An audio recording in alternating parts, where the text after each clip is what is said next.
Hello, everybody, and welcome to our webinar today, Investing in AI Skills, How to Build Capabilities at Scale.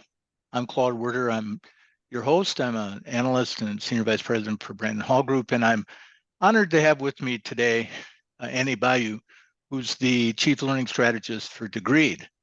Annee is going to introduce herself in a couple of minutes, but just a broad overview. She comes to us with more than 20 years experience in L&D, M&A, talent, and HR technologies with global 2,000 companies, such as Bosch Automotive, Alstom, General Electric, and others. And she has led learning design and shared services organizations, including building group-level HR centers of expertise around design, digital transformation, and HR technology. And she'll tell you a little bit more about herself as we get going today. Before we get started, some introductions of our sponsor, Degreed. Want to thank them for sponsoring this. This is a great session that I think a lot of people are really focusing on. And Degreed is in a unique position to talk about this. They're a technology suite that combines lifelong learning and data-driven development so organizations can collect, understand, and build skills for greater impact and evolving how their workforce actually works. Degreed makes it easy for companies to deliver daily learning, deep skill building, education benefits, real-time insights, and expert services while connecting to the most robust and open ecosystem. Each day, over 9 million learners from hundreds of global companies use Degreed to gain the skills to grow in their careers. Now, the company was founded in 2012, launched with the mission of jailbreaking the degree, quote unquote, where all skills are recognized, irrespective of how they are acquired. Degreed is headquartered in Pleasanton, California, with offices in Salt Lake City, New York, London, Amsterdam, and Brisbane. Now, for those of you who aren't familiar with Brandon Hall Group, we're a human capital management research and advisory firm. We empower excellence in organizations around the world through our research and tools. And we have 6 practice areas, including learning and development, which is our biggest, talent management and leadership development. Quick mention also that we currently have several certification programs open for enrollment, including our Certified Learning Strategist program. Visit certification.brandonhall.com to learn more about how to earn that designation. We are a research firm, so we do a lot of surveys, and they're one of the more crucial components of our practices. So if you have a few minutes to spare and see any topics that you can take a survey for, it would be greatly appreciated. You can see there's 2 that are open right now. One on learning pain points, how are you addressing them? And then also another one on rewards and recognition. And finally, before we get started with the content, a few logistics. To ask questions, please use the questions panel on your control bar, and we'll leave time for questions at the end, and may also get in a few as we go on today. The webinar is being recorded. We'll share a link to the recording and a PDF of the presentation via email in less than 24 hours. But if you would like to download a copy of today's presentation instantly, the link to do so will be available. The chat is also open for today. Really hope you'll share your thoughts and experiences as we go along. We'll try to weave some of those in if you do share them. Your feedback and perspective on what we present today and on your own experiences make the webinar more valuable for everyone. So please join in, if you will, during the discussion, share your thoughts, or simply just pop in now, say hello, let us know where you're joining from today. And now I'll turn it over to Annee to get us started. Awesome. Thank you so much, Claude. And hi, everyone. As Claude said, my name is Annee Bayeux, and I'm coming from Paris, France. So it's evening in my time zone. So just a little bit about myself before I begin. Claude did mention earlier that I am a Global 2000 baby. I have spent most of my career in Global 2000 organizations, those logos that you see here in different roles around HR. One role that kind of dates me is I started at Alstom University, and my role was distance learning manager. Well, that dates me, right? And we didn't even have the word digital in my title at that time. But I've done a lot of different things in different areas, different centers of expertise around HR. But my most notable one, and the one that I really want to share my experience with today, was as the CLO of Dannon, where I was helping to build a development culture called Talent for All, and One Learning a Day. And I take with me really great memories from that time and great experiences, my mistakes and the ones and my successes. And that's what I want to share with you when I talk. And finally, I've been degreed for about 2.5 years over on the vendor side. And so I'm super excited about this technology. And I think that you'll see why. Sorry, Claude, I forgot that I'm not controlling the deck. Could you move ahead for me, please? Sure. There you go. Right. And so I did mention that I've been at degree for a while. Claude, you did a great job saying what degree does, but I think that one of the most important things I can say to just to supplement what you just said is we have our founder back, David Blake, who created the company in 2013. Well, that's like plus 15 years ago, if my math is right. He left and went and created an academies company that we acquired, and now he's back with an even bolder vision. He started it through content creation, content aggregation, and trying to declutter a very, very fractured ecosystem. He's still trying to solve problems around that cluttered ecosystem, but we're doing it in different ways, trying to consolidate skills intelligence data, and really create a backbone for learning. And the way we do that is with really innovative clients. You see a few there, clients and partners. You see a few of the 350 plus clients that we do have across the globe. And we do that in a co-creation mode, trying to build a bridge into what we think the future of learning is. And so if you move on to the next screen, I want to talk to you about what we think the future of learning is, because today, what's on the menu is that we'd like to share lessons and ideas to think about what the AI opportunity can bring to us folks in L&D and in HR, if you're joining from HR, and especially how do you scale those capabilities when you're looking at AI capabilities. And the way we're going to do that on the next slide, I really want to talk about something that you probably have already seen a million times. You know this one, right? It's the future of work. This is the impact. You've seen this screen before, future of work. Actually, I was going to say since the era of the, since the digital era, but in fact, future of work, we can bring it back to the Industrial Revolution. We can go back a long time if we're talking about different types of technology. But technology, since its existence, has always impacted humans, and in very, very impactful ways. In these last year, it feels really, really scary, right? Yeah. But going over to the next slide, what we see is that the impact of this is going to be even greater over time.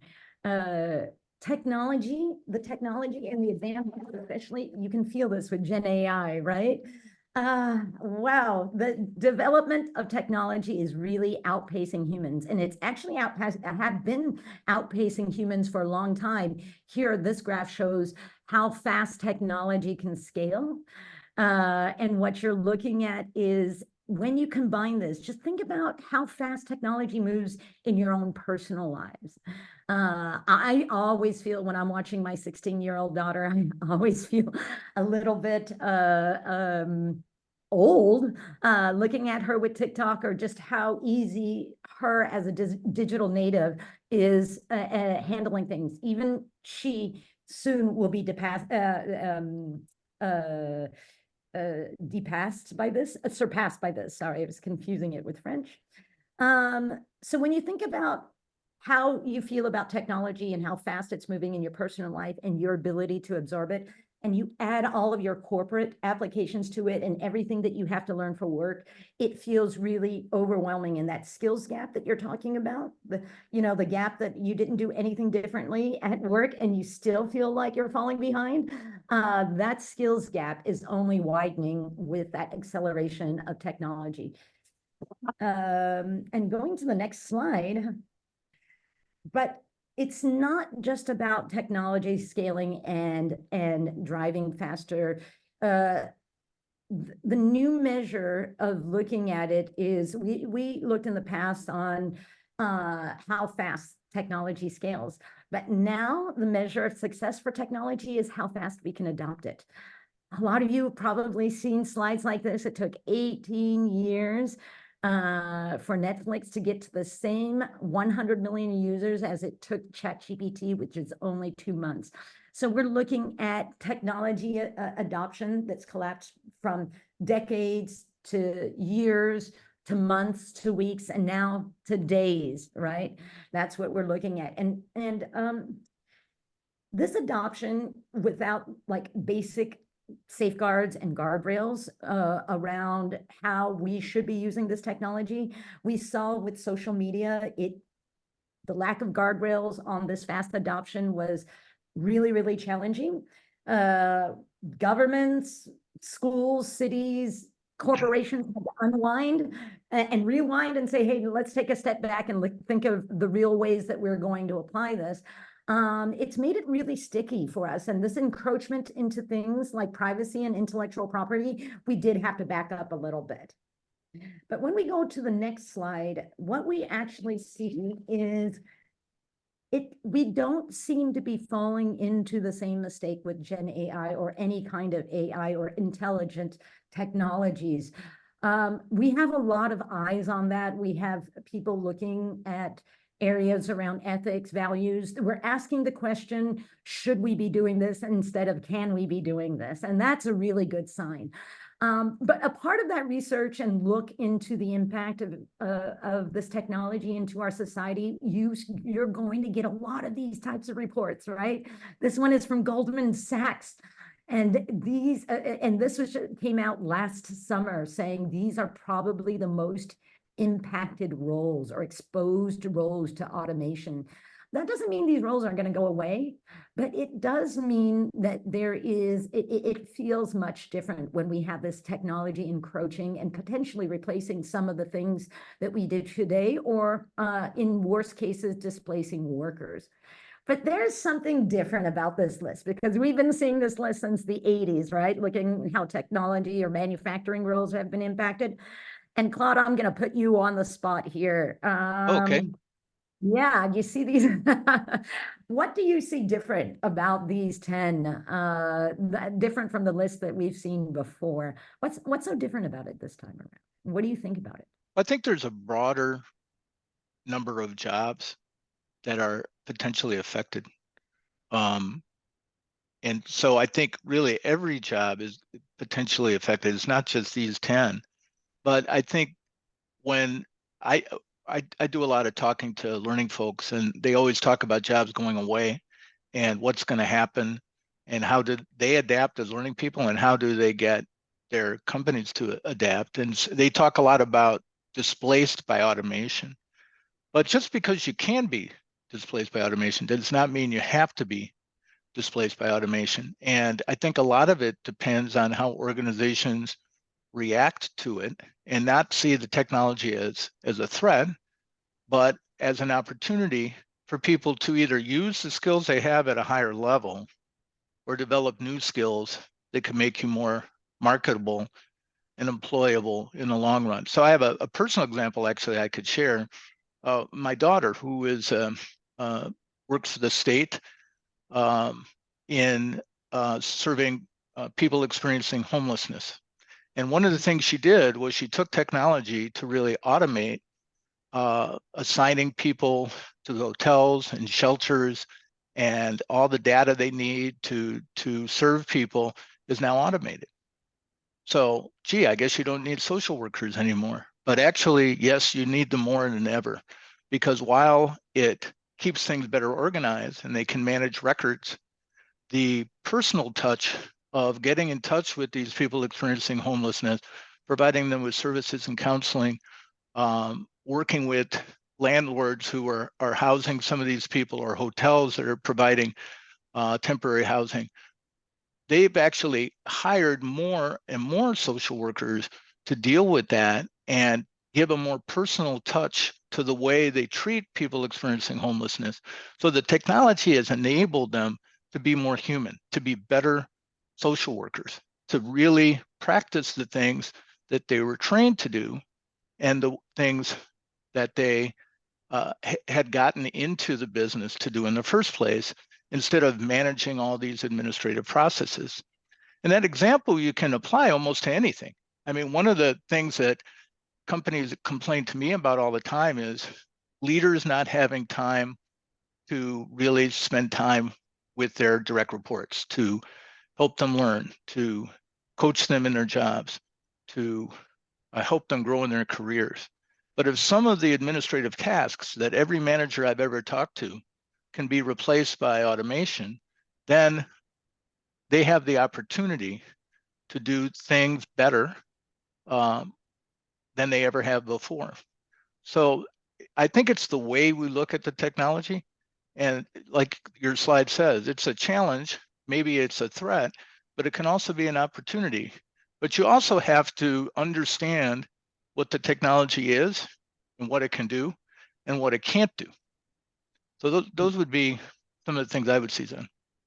I love that. So what you're saying is that technology is going to help us bring more humanity back in what we do. If we do it the right way, if we do it the right way. And I think, to your point, I think people are looking at what we should do rather than what could happen. And I think that's good. But I'm also seeing, and we can talk a little bit more about this as we go on, I'm also seeing that history repeating itself in one way, as people in HR and people in learning, what I call sit on their hands a little bit and kind of wait and see about which way the wind's going to blow related to AI and Gen AI, and not really getting their hands dirty and really understanding what the technology can do, how they can use it, how they can incorporate it in their jobs. We need to be active participants.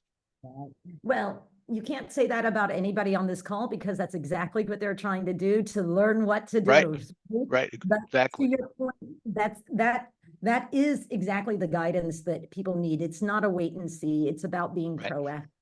And if you go to my next screen, I really think, Claude, you kind of nailed it in terms of this, how technology can help us do our jobs better. And I did a little zoom in on HR and looking at all of the HR tech vendor solutions out there.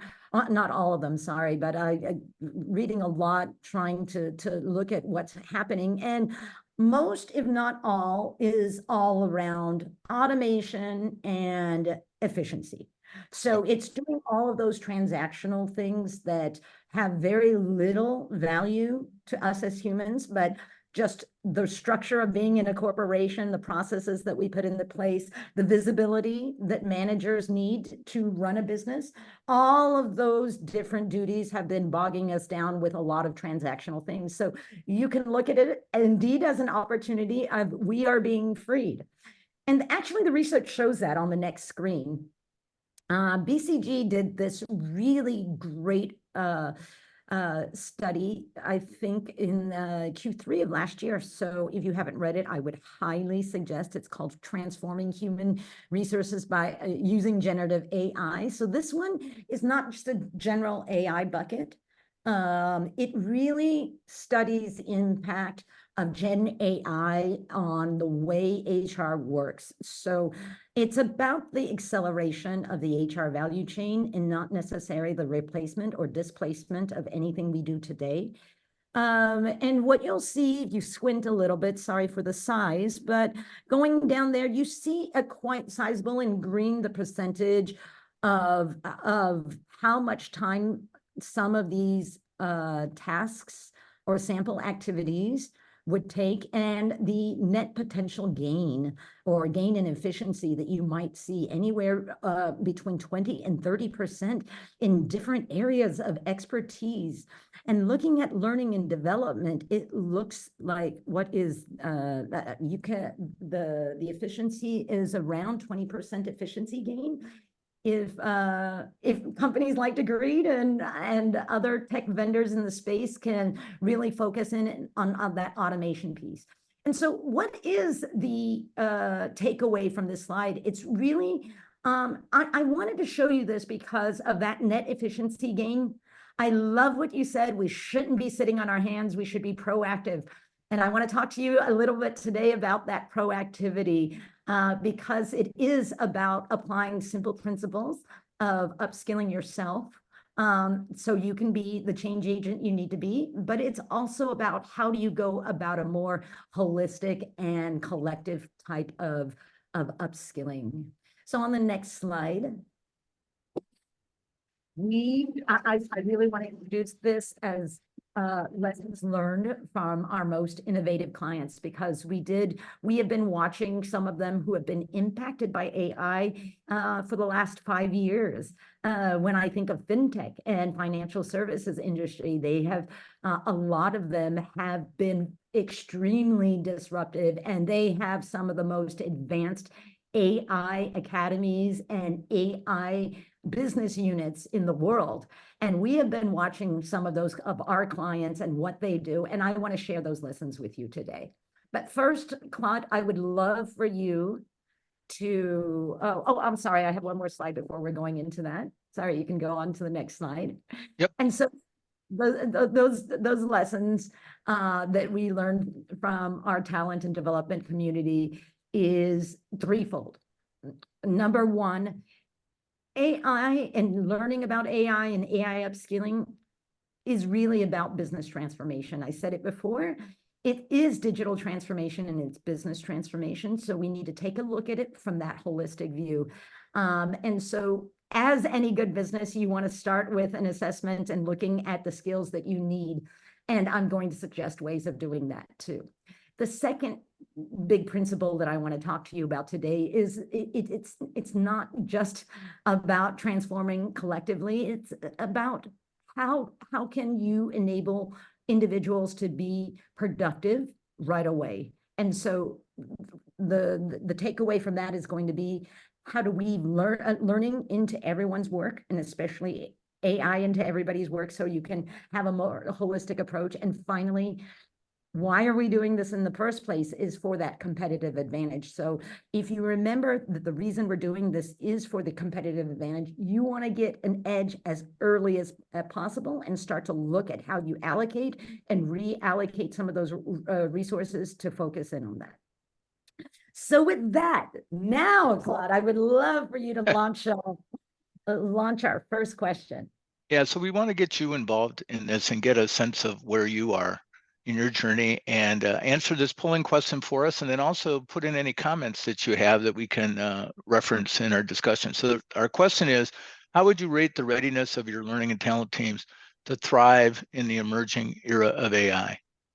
So are you not at all ready? You're just beginning to get started, you're actively preparing, or you've got it. You're well on your way, you're thriving, and you're ready to roll in this new era. And so we've asked this question in a couple of different ways at our conference last week and in other things, and it'll be interesting to see how this group reacts and what your experience is. And then feel free to add any comments about what you're doing, how you're getting started, what your challenges are in the comments as well. We'd really like to hear from you. So Shay, how were you doing on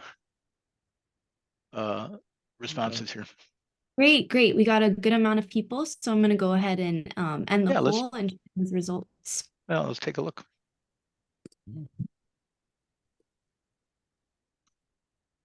Oh. So yeah, so about a little more than half are just getting started, and another 17% are not at all ready. So that's really 71%, 7 out of 10 people who are really just really getting started.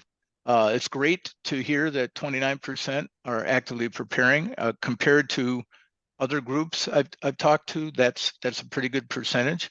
And then really nobody is mastering it yet, which isn't surprising, right? We're pretty early in the game.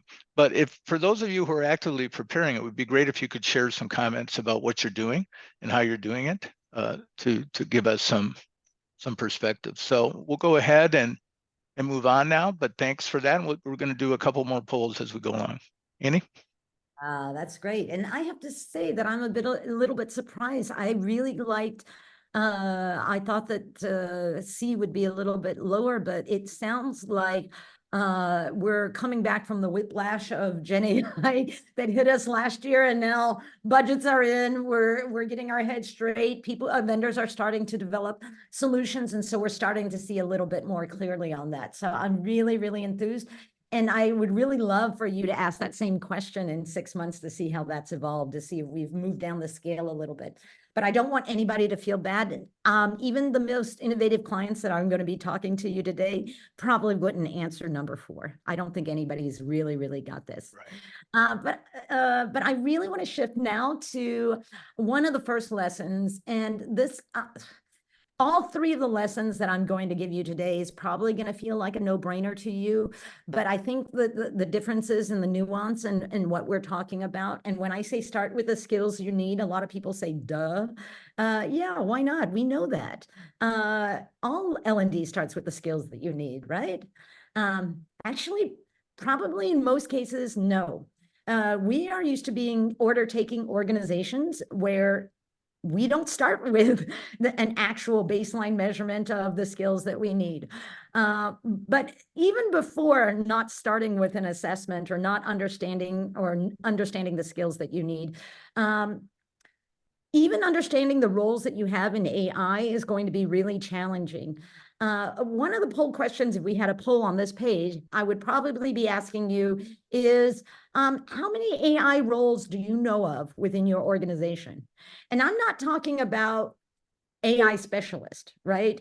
I'm talking about roles that are like NLP engineers, prompt engineers, language model trainers, AI ethicists. All of this kind of distinction within roles are happening right now. They're not fully baked, fully developed roles. Most organizations, except for those ones that I said have those giant AI labs, they've been working like that for years and years. Most organizations have very slimmed down AI capabilities because they have been using partners and consultants for that, not feeling like that should be something, a part of their core knowledge. And so we're waking up, a lot of organizations are waking up to that. That's what's causing a little bit of the talent squeeze in terms of AI talent and AI skills. But in the end, the same distinction we make for leadership courses, the same distinction that we might make for finance or HR kind of capability models is that we have to understand the distinction and the needs within those roles. Most people only need to know how to use AI tools. And here are some of the skills that you see kind of matching to that. Some people, and some of those might not be defined today yet within your organization, need to know how to build those tools. So exactly like if you're going to take somebody that needs to know how to use Excel or needs to know how to code an application like Excel, AI is the exact same way. We do need to teach most everybody how to use AI and how to use it safely and ethically. But we also need to take care of that. The larger group. So going to the next slide, what you'll see is that you do have to have a holistic approach. So the new talent and development portfolio is going to be filled with 3 different types of experience. Those core experiences, right? That core training that you need, that's just what we like to call the have to experiences. I have to do this because it's compliance driven, it's mandatory, I need to do it to refresh some kind of certification I need to do. So you want to make sure that you're looking at this population with kind of a wide net, right? but you do need to take care of them. They do need to learn these things. The I want to experiences, that's when we think about the more personalized needs around AI. You are not going to understand, like Claude, you're not going to understand maybe that my background is in instructional design. I am a total L&D nerd when it comes to design, and I can talk about Gagne's model for forever if you want. But I personally might need to understand, how do I use ChatGPT prompts to help me build content or maybe curate content, or there's so much around that efficiency of trying to shorten the time. So I might need that, but my colleague right next to me might need something else. And that's okay. So those I want to experiences to kind of supplement and keep us relevant will be different for everybody. So make sure that you have an ecosystem where you don't necessarily know what they need to learn. They're going to need to pull to them what they need to learn, and having that open discoverable content ecosystem is really, really important. And the final piece, and this is where a lot of people either over concentrate or don't concentrate enough. It's the 180 view on it. It is, I'm going to build an AI academy, but I'm going to put everybody through it. When we talk about targeted skill building, we're talking about moving parts of populations over and shifting them, lift and shift into different roles that are more needed. How many BI reporting analysts can we convert to AI analyst or data scientist or other fields, NLP trainers? All of this ecosystem is really important to follow and to refresh every day. Every year. But when you look across, do you have the 3 different types of experiences to fit the type of holistic needs that your population is going to have? So that's one of my big takeaways. Lesson 1, make sure you have a holistic system that takes care of layered needs and is personalized enough to be able to make your people happy.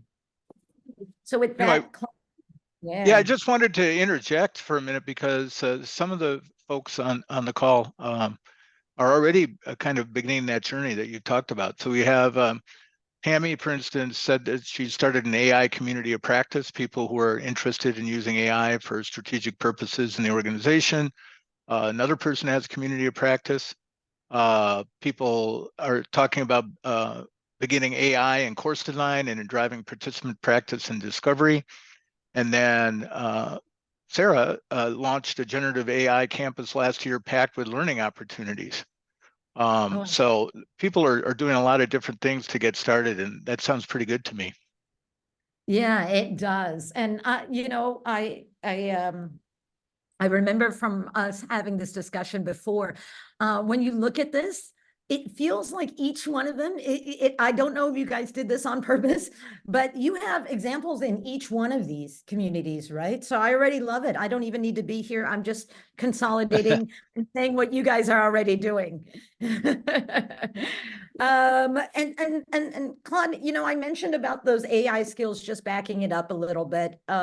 One of the things that I didn't mention because I was going too fast, if you can come to the previous screen, sorry about that. I gave this same slide. I had created this slide back in Q4 of last year, and I was looking at it, and something I pulled out was prompt engineering.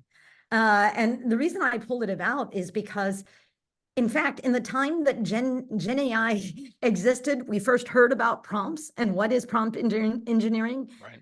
What we're hearing now is that actually Gen AI, and a lot of these have gotten so sophisticated that, in fact, they're probably, we won't even need that skill anymore. So the shelf life of these AI skills goes so fast.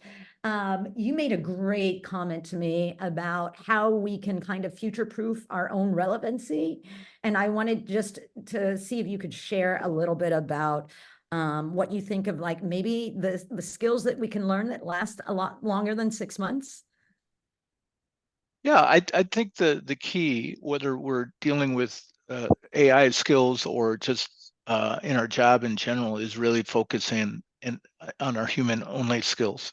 And I'm sure you've heard this before, but one of the things that I've seen in my research is that organizations struggle to train their leaders and their individual contributors on the kind of human skills that can really differentiate us in an era that's going to be heavily driven by AI. So things like empathy, which I think you mentioned on this slide, also complex complex emotional intelligence, understanding people and their emotions and how to reach them and connect with them and help with them. Critical thinking skills. AI can generate a lot of facts, they can generate a lot of data, but they still need humans to think critically about solving problems. And it's more about insight sometimes, human insight, than facts and figures. Having the ability to coach and mentor and sponsor people and create, and I know we're going to talk a little bit more about this, create a culture of continuous learning, being able to provide inspiration to make people feel okay about where they are in their journey and inspire them to persevere if they're struggling through some of the things we're talking about. So the bottom line is that human emotional perception, understanding, expression really still maintains superior over AI in responsibly helping employees navigate matters of personal well-being in the workplace and many, many other things. So I think we can talk more about it, but I think these human skills is what we have to accentuate while at the same time, to your point, learning the AI skills we need in order to move forward well.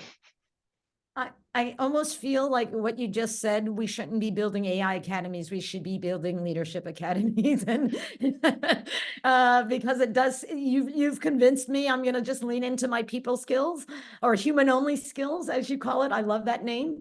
But the problem is the human only list is disappearing and reappearing. And maybe tomorrow a computer will be able to do empathy better than us. But I fully agree with everything you just said today. Moving to the, sorry. Yeah, we'll go ahead to this poll now, I think. Yeah, absolutely. Yeah. Sorry that you failed us, but I thought it was really important for you to say that. No problem. So this is, I kind of touched on this as I was talking, but we wanted to ask this question. Please indicate your organization's approach to developing AI skills and learning and talent. So a few of you talked about how you're beginning to do it, but are you generally doing continuous learning programs? Are you doing the different training for different roles that Annee mentioned? Are you doing basic introductory types of training or nothing yet, just getting started? Yes, and Chris, you're right. I probably should have said given E, all of the above. So my bad for not doing that.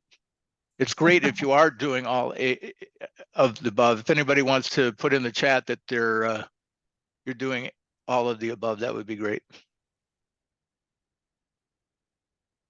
I'm wondering, Tammy said that she's starting a webinar series and starting to develop other types of training as well. Have you seen Chinese influencer? There's now a new Gen AI that does Chinese influencers that create 24/7 content, and they're starting. I saw that there's a company that's trying to do webinar content. So yeah, it's horrible. It's horrific. All right.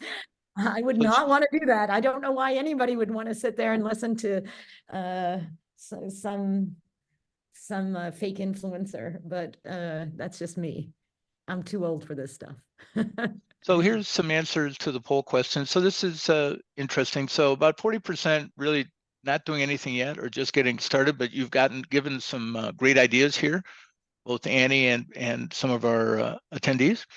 26% are doing basic introductory types of training, 16% different trainings for different roles, and 19%, which is really pretty good, 1 in 5, doing continuous learning programs related to AI. So I think you're all on the same track, and I'm the right track, and I'm sure the 40% who are just getting started can get some good ideas today to move forward, and that's part of the reason you tuned in. So let's go ahead and move on. Yeah. Absolutely. That's actually very inspiring. And I think that when you're looking at that kind of continuous learning program, that it's a perfect lead into exactly what I'm talking about next. And when we're talking about weaving learning into work, because you really need to see upskilling as a part of natural learning, and natural learning is actually probably at the most times when and where you need it, right? It's at the point of use or the point of action. But what a lot of the programs that we see that had either failed to gain traction or failed to gain real deep skilling, or what we would call reskilling, in other words, moving populations or transferring populations to do different roles. It's the failure of these programs, or the success of others, I should say, is having these specific conditions and connections. And so what do we mean by this? It's not just about content. It's not feeding them content. A lot of us, and me included, a former instructional designer, we tend to think that content is king, and that it could conquer all past everything that we need to do. And what we're seeing more and more is that content might be king, but connections and conditions are his queen. In other words, we do need to have a more holistic, connected ecosystem. And I don't want to lean too hard on just integrated technology, integrated portal, the ability to collect a career intelligence. All of that is really important. But what's more important around those connections are the people connections that you see at the bottom: program partnerships, apprenticeships, opportunities to learn, like you're doing. I think, Tammy, you were saying, somebody was talking about opportunities. And I love that, because it's not just about the knowledge acquisition, it's about the actual skilling.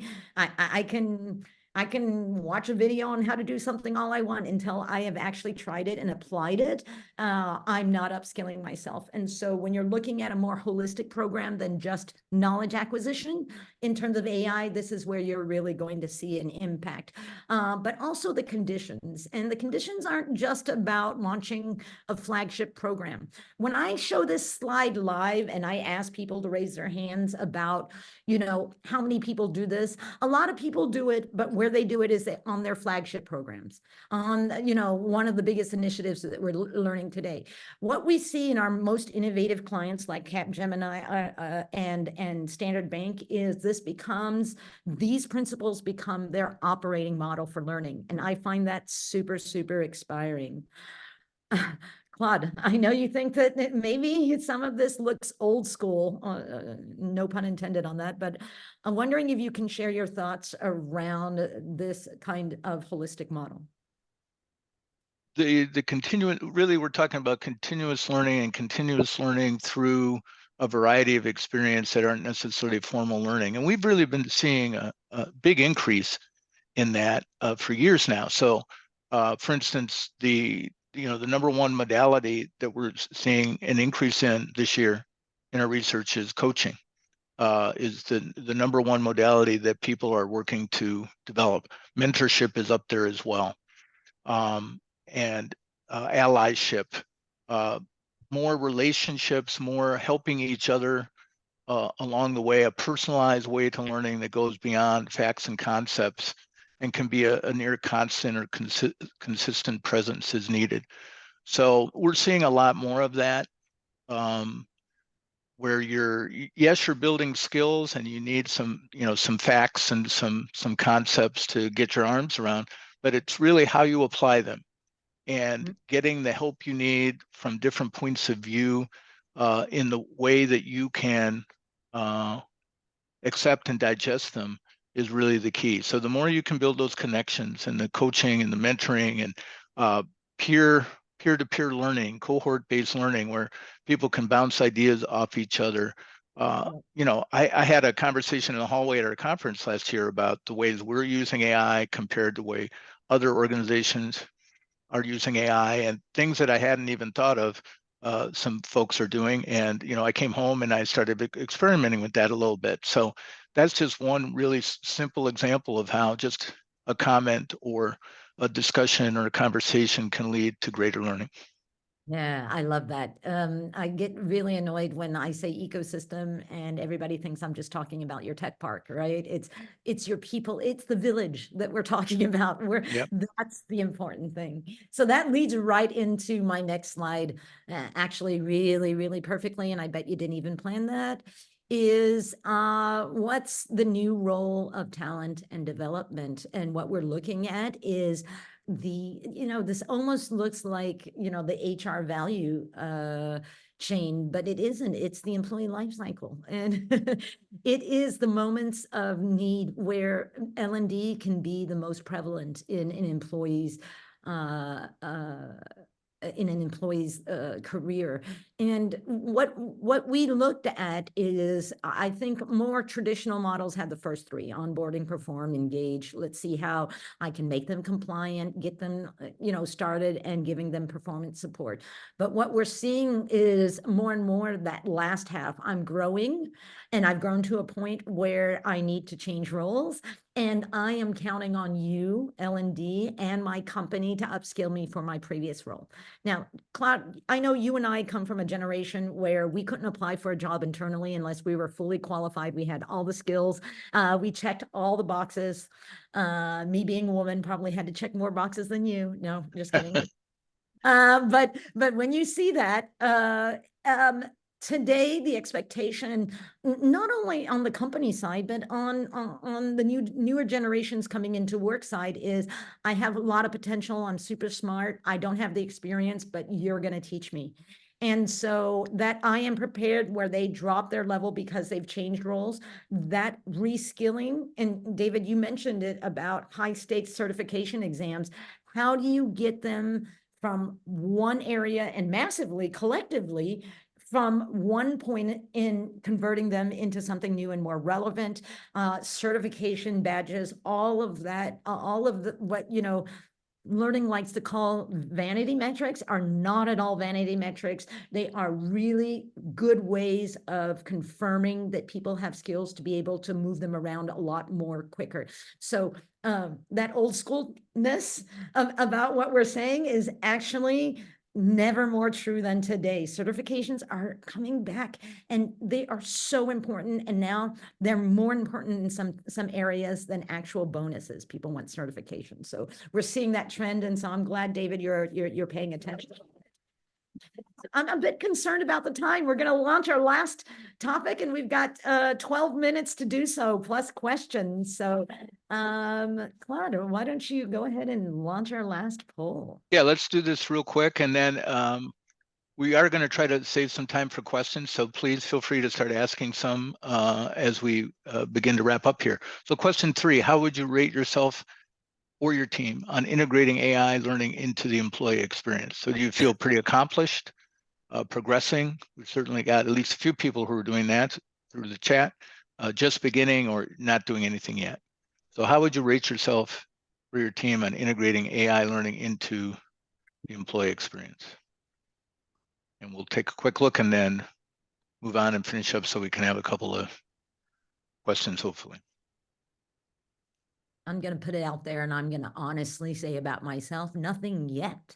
I sit around all day listening to other people and how they do it, which is hugely inspiring. I'm glad you mentioned that skill as inspiration. I don't think I've been inspired by Gen AI yet, or ChatGPT hasn't inspired me yet.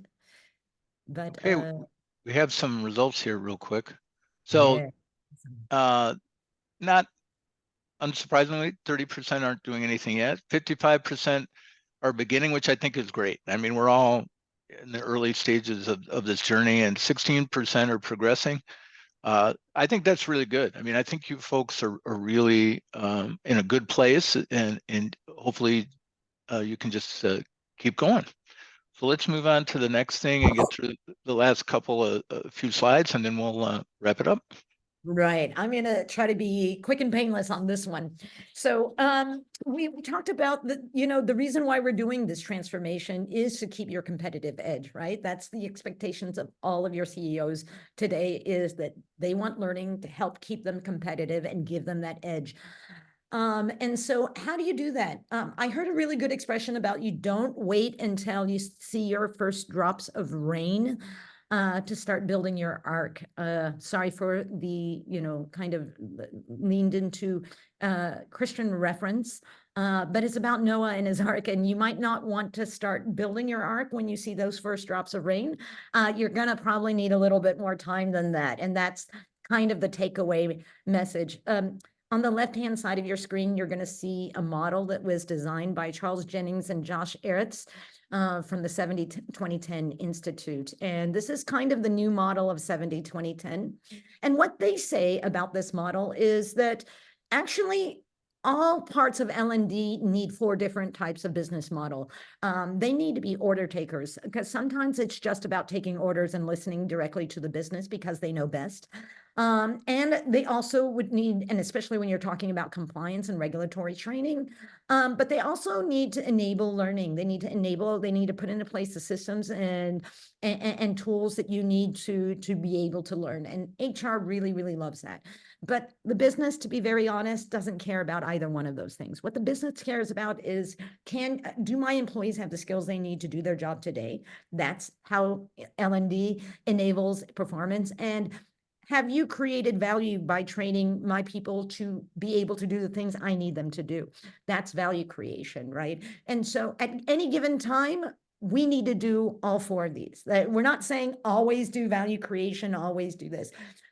The takeaway is that we spend way too much time in that orange square down at the bottom taking orders, and we need to find ways of coming over closer to the business side.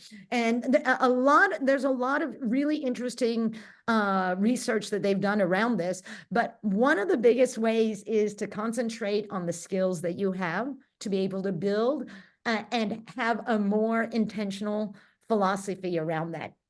And you do that by start to reinvesting little by little. Not only you see money is on there, that's about your ecosystem, but you need to reinvest your time and your focus on a lot of these things. So what does that mean for what is the new look? On your next slide, the new T&D strategy is actually also going to be, what's the key word? Holistic. Yes, I've been saying it a lot on this call. It is holistic in the sense that now when you're looking at talent and development strategy, you're looking at most of the time, what we have in common between talent and learning is that we all want to understand the skills that we have today sitting in the organization. That can be through capturing intelligent data, getting skills signals from across the organization. It's understanding how the input from the talent processes can feed into kind of a system of record where you're going to understand the skills that you have, combined with the assessments, combined with the 360s and the 180s that you're already doing. When that kind of skills intelligence, feeds into your system of development, your LXP, hopefully, if you have one. If you don't, give us a call. But, it feeds into other systems like your LMS and your BI system. So this is the second thing that you want to do, is learn the skills that you want, right? So you're looking at the skills that you have. The second one is learning the skills you want. And then your third kind of window into what the future is going to be looking like around AI is to be able to completely execute this.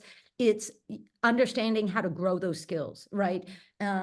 Obviously, opportunities. That's why I love that. Opportunities to practice. Managers and teams, you need to build into your ecosystem how to practice, not just the theory, but how to practice these skills. You want to enrich that ecosystem, understanding who you are as an individual, that you're going to get that from your HEM systems. And then obviously those valuable insights on the way we behave, on the way that skills progress from novice to expert. Having a heartbeat on that at any given time creates this holistic ecosystem that's going to give you a skills-driven, intelligent strategy on how AI and AI competency is moving through your organization. And with that, I just want to leave you with this very last slide. This is the CEO of Microsoft, Satya Nadella, who said, I don't think this is his exact quote. He says, we'd rather be a learn-it-all organization than a know-it-all organization. So the quote is, the learn-it-all will always do better than the know-it-all, because today we know we can't know it all. So our only competitive edge is to learn faster than every other company out there. And with that, I want to close the slide section. Ooh, we have a whole 5 minutes left. Think of that, Claude. Well, I've got a couple of questions that I think can have pretty short answers, and if anybody wants to weigh in with other questions real quick, we'll try to give you really short answers. One I have here, Annee, is what are some of the biggest mistakes that you've seen people make when they start upskilling in AI skills? Oh yeah, that's a really good one, because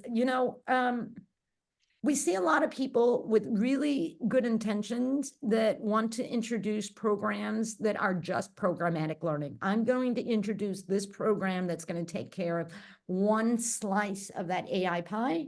And as you can see, when I had the slide around the core training, the personalized, the 3 areas and the targeted skill building, is that it is layered and holistic. So one of the biggest mistakes is coming out with one program and thinking that you're done, or one program that's not holistic enough and everybody else thinking that, well, our AI training is really bad, I'm going to go out and buy it from the outside, because you're just getting started.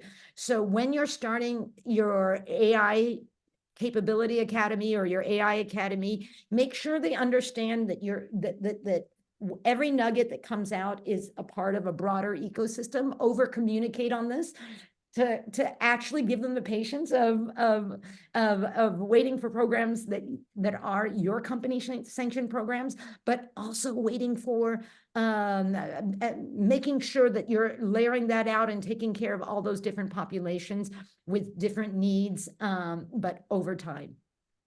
So that is one of the biggest ones I see there. I see we have another question from Rebecca. Yeah, what is the ratio you see in the market of companies who are ready to implement AI skills? Oh, I think it really depends on the number. I would say, to get that answer, I think nobody is actually like super 100% ready. There are a lot of people. The people who are doing those AI skills are early adopters in kind of skills intelligence and what is skills-based organizations, using skills as the underlying connective tissue to inform how you hire, how you assess performance, how you promote, all, using skills metrics as that kind of connecting tissue across all of skills, HR processes. That's called skills-based organizations. And I think that when you're looking at that, you probably have a sliver of maybe 10, 15, 20% of Global 2000 organizations that are going down that path today. I would highly suggest that you read in the latest paper of McKinsey came out with a really nice report on that, and that BCG report that I showed that really does a zoom in on HR. Those two have done a lot of work with Global 2000 organizations to understand readiness and also the maturity. Like, can I take an assessment to figure out if I am mature enough, if we are ready, what we need? And no, I can't give you that assessment today, but if you pay like $1 million to Deloitte, they'll be able to give you that assessment. Okay, I'm exaggerating a little bit, but maybe not too much, right? Well, we just have a minute left, and we have a final question from Chris, and he asks, "Are you guys AI in disguise?" And the answer is yes, yes, we are. You nailed it. We are actually AI in disguise. This has not really been humans doing this. No, just kidding. But hey, listen, thank you everyone for tuning in today. Thank you, Annee and Degreed, for lending your insights and expertise today. I hope this has been helpful for everybody. I've learned a lot. It's great to see that people are really beginning to weigh in on that. And I think the key is that everybody just needs to continue to experiment and learn as they go. I think it's going to be a long time before anybody can say they're ready, AI ready. But if we can just keep walking the walk, talking the talk, taking the journey, I think we'll get there. So thank you, everybody. Thank you, Annee and Degreed. And we hope to see you soon on another Brandon Hall Group webinar. Take care, everybody. Have a great rest of the day and rest of the week. Bye-bye. Thank you.